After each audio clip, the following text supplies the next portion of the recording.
Muy buenos días, muy buenas tardes o muy buenas noches, dependiendo del horario en el que estés viendo este video. Me presento, mi nombre es Christopher Martínez Martínez, de la carrera de Políticas Públicas del trimestre número 2, lugar número 2. En el video de esta ocasión, vamos a analizar la lectura correspondiente a la semana 2, que sería la lectura, analizaremos la lectura correspondiente a la semana 9, que sería la lectura 2 de el autor Jean Morin, eh, así titulada Las libertades públicas. Me gustaría empezar diciendo que esta lectura no es solo una explicación técnica, es una reflexión sobre cómo las sociedades modernas construyen su equilibrio entre poder y libertad, entre seguridad y derechos y entre colectivo y lo individual. A lo largo del video voy a explicar qué entiende Morin por libertades públicas, cómo se originan, qué principios las sustentan, qué funciones cumplen y cuáles son los principales desafíos que enfrenta hoy en contextos de crisis, vigilación digital, discursos de odio y populismos autoritarios. Como punto número 1 me gustaría arrancar diciendo, ¿qué son las libertades públicas? Para Moraine empieza su lectura dejando claro que las libertades públicas no son una cosa más que entre muchas dentro del derecho, son una esencia, porque el derecho en un Estado democrático no simplemente es un conjunto de normas, sino un sistema para proteger al individuo frente al poder. Entonces, ¿qué son las libertades públicas? Son los derechos fundamentales de los ciudadanos. Me gustaría recalcar esto. ¿Qué son las libertades públicas? Para Moraine serían los derechos fundamentales de los ciudadanos, reconocidos y garantizados por el orden jurídico que permiten expresar opiniones, participar en una religión o no hacerlo, reunirse, manifestar y asociarse con demás personas, circular libremente y defenderse ante una autoridad.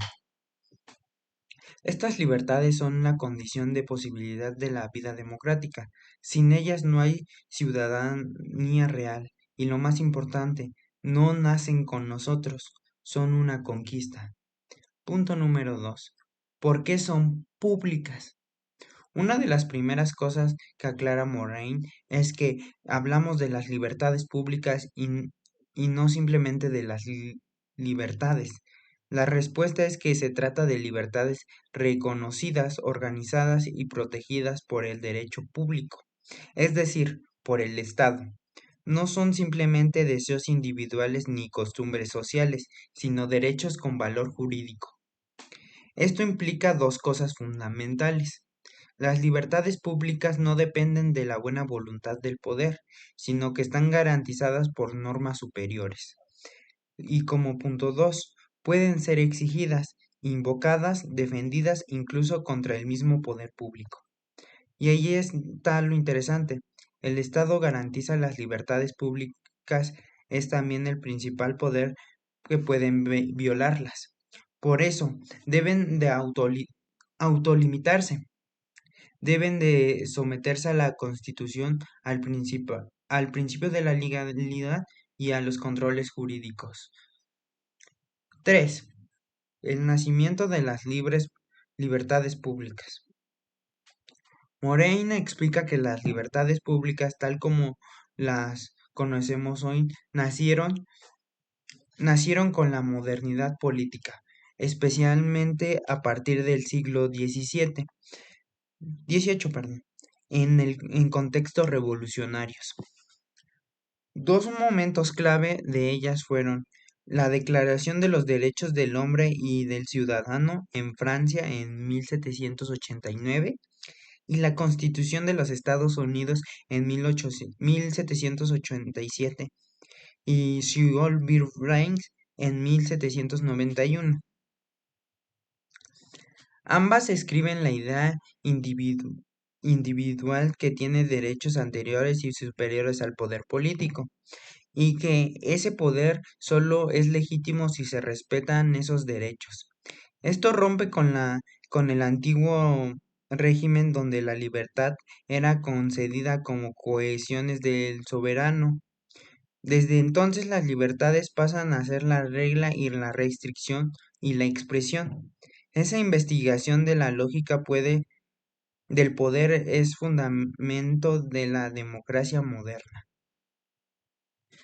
¿Qué garantizan las libertades? Acá entra otro punto clave del texto. Las libertades públicas necesitan instituciones que se hagan valer a sí mismas.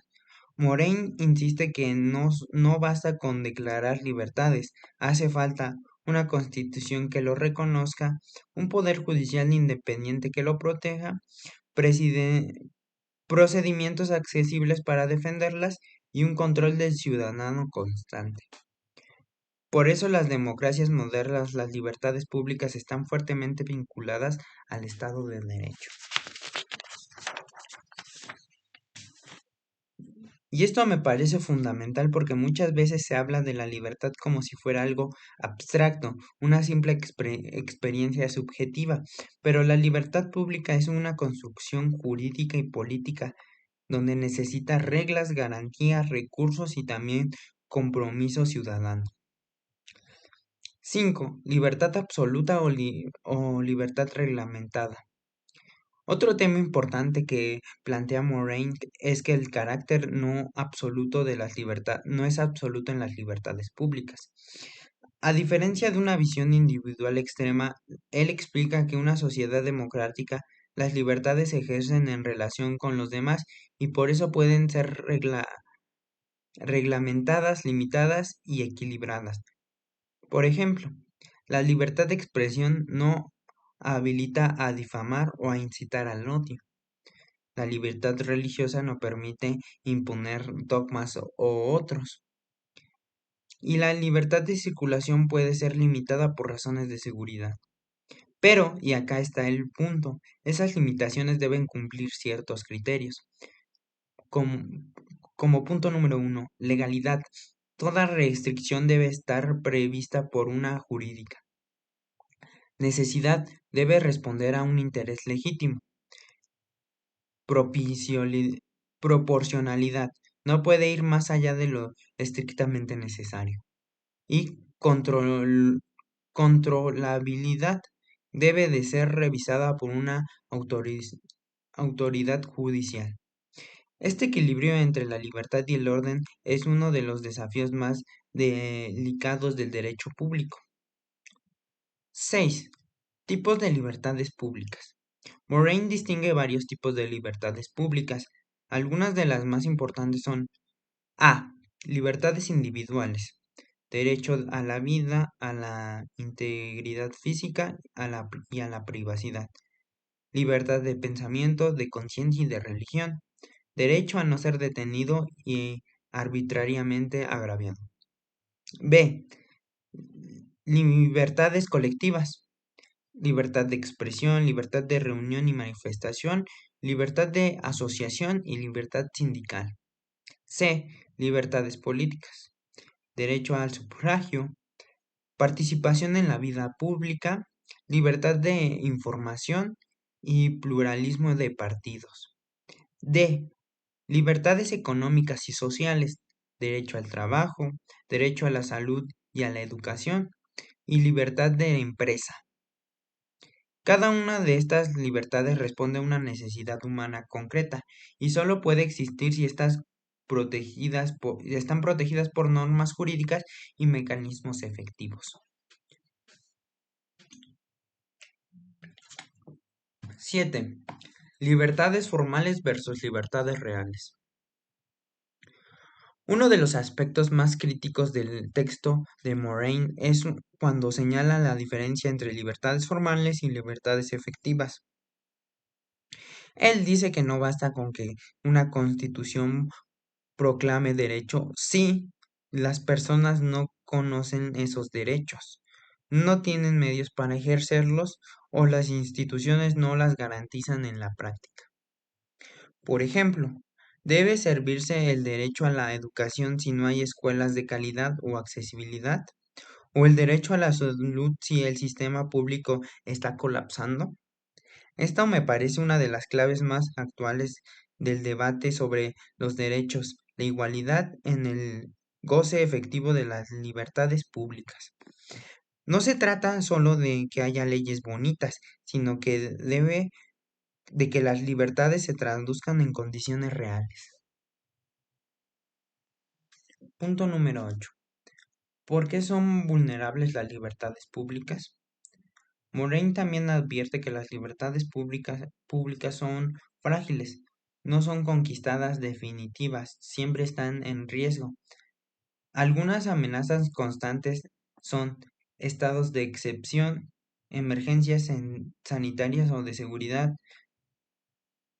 tentaciones autoritarias, populismos que atacan las instituciones, vigilancias masivas y digitalización sin control. Frente a esto, las libertades públicas requieren vigilación judicial, control parlamentario, participación ciudadana, prensa libre y sociedad civil activa. En resumen, las libertades públicas no se conservan solas, se defienden día a día. 9. Las libertades públicas en contextos de crisis. Moraine dedica una parte de su reflexión a los contextos excepcionales donde el Estado puede verse obligado a restringir libertades. Por ejemplo, durante guerras, atentados, pandemias o catástrofes naturales, es posible que se limiten los desplazamientos, se controle la información, se impongan toques de queda. Y acá entra una difícil: ¿cómo proteger la seguridad sin destruir la libertad? Moraine no da una fórmula mágica, pero insiste en dos principios clave, que serían la temporalidad. Toda medida excepcional debe ser limitada en el tiempo. Me gustaría destacar que la temporalidad, eh, que en la temporalidad toda medida excepcional debe ser limitada en el tiempo. 2. Proporcionalidad. El sacrificio de los derechos debe ser el mínimo posible. Esto me pareció muy relevante, sobre todo pensando en cómo se gestiona la pandemia en muchos países, donde el equilibrio entre la salud pública y las libertades individuales fue uno de los temas más discutidos. Punto número 10. El papel del juez. Moraine subraya la importancia del control jurisdiccional, es decir, el rol que tienen los jueces para proteger las libertades públicas frente al poder. Un Estado de Derecho se define, entre otras cosas, porque las autoridades deben justificar sus actos, las decisiones pueden ser revisadas y los ciudadanos pueden impugnar restricciones. Un juez que en este modelo no es un enemigo del poder político, sino un garante de la Constitución, su papel es asegurar que los límites a las libertades sean legítimos. Y eso me hizo pensar en cómo en muchas partes del mundo los gobiernos intentan debilitar el poder judicial, invertir en sus decisiones o manipular sus dependencias. En esos casos la democracia entra en una zona de peligro, porque sin jueces libres, las libertades se vuelven un papel mojado. 11. Libertad y pluralismo. Moraine también señala que las libertades públicas no son uniformes, son una expresión de una sociedad plural, diversa y dinámica. ¿Esto qué quiere decir? Que una democracia puede haber tensiones entre libertades distintas. Las creencias se confrontan, los intereses compiten y los valores evolucionan. Y eso no es un problema, es la esencia misma de la libertad. Por eso los derechos no deben buscar una armonía artificial, sino organizar el conflicto de libertades de una forma justa, razonable y pacífica. La libertad en el sentido no es una ausencia de conflicto, sino una civilización del mismo. Y pues bueno, em, como como último punto me gustaría dejar mi reflexión personal, que está basada en lo leído de Jane Moraine, de las libertades públicas. Como opinión personal, después de leerlo, me di cuenta que muchas veces damos por sentadas nuestras libertades públicas. Este, creemos que están ahí porque sí, que son naturales, que no pueden desaparecer. Pero la verdad es que cada derecho que tenemos fue una conquista, una lucha, un reclamo y su vigencia depende de instituciones, normas, prácticas y cultura cívica que constantemente tenemos que estar administrando. También me hizo pensar en cómo muchas veces confundimos la libertad con el privilegio. Hay quien habla de libertad de expresión para justificar el discurso de odio o la libertad económica para defender la evasión fiscal o de la libertad religiosa para discriminar minorías.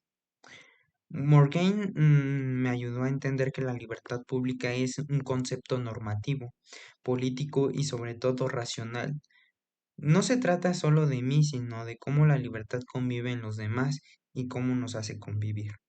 Y eso me parece esencial en un tiempo donde muchas veces se usa la palabra libertad para romper los lazos colectivos en un lugar de reforzar. Como último, eh, me gustaría mm, dejar las conclusiones que me dejó la lectura. Bueno, quiero destacar puntos clave de la lectura de Jane Moran sobre las libertades públicas. Y pues bueno, me gustaría empezar destacando eh, el texto que dice, son derechos fundamentales reconocidos por el orden jurídico. Son garantías frente al poder y condición de la democracia. No son absolutas, pero sus limitaciones deben ser justificadas. Necesitan instituciones fuertes, jueces independientes y participación ciudadana. Se enfrentan a amenazas constantes, autoritarismo, crisis y digitalización. No basta con que perdón, no basta con que exista en el papel, debe ser reales, efectivas y universales. Se, su perseveración depende de la vigilación jurídica y del compromiso cívico. El tiempo de excepción debe restringirse con criterios de temporalidad y proporcionalidad. Su su ejercicio es plural, dinámico, conflictivo y por eso mismo valioso. Una sociedad libre es una sociedad que protege y debate sus libertades en cada día. Como última, me gustaría destacar la- el último texto que es, una sociedad libre es una sociedad que protege y debate sus libertades a cada día. Bueno, gracias por acompañarme en este análisis. Si te gustó el video, te invito a suscribirte, a dejar un comentario y a compartirlo con quienes estén pensando en serio en la democracia y en los derechos. Espero que te haya servido para recapacitar un poco sobre la libertad. Bueno, antes de irme, me gustaría que en los comentarios me contestaran unas preguntas que te voy a hacer. ¿Qué libertades públicas sentiste que están más en riesgo hoy en tu país? ¿Crees que tienes medios reales para ejercerlas? ¿Qué papel debería tener el Estado? la justicia y la sociedad civil en su protección. Y bueno, con esto me gustaría terminar. Te, te deseo un lindo día, una linda tarde o una linda noche, dependiendo de en qué horario estés viendo este video. Muchas gracias y pues espero vernos en un próximo análisis. Lindo día.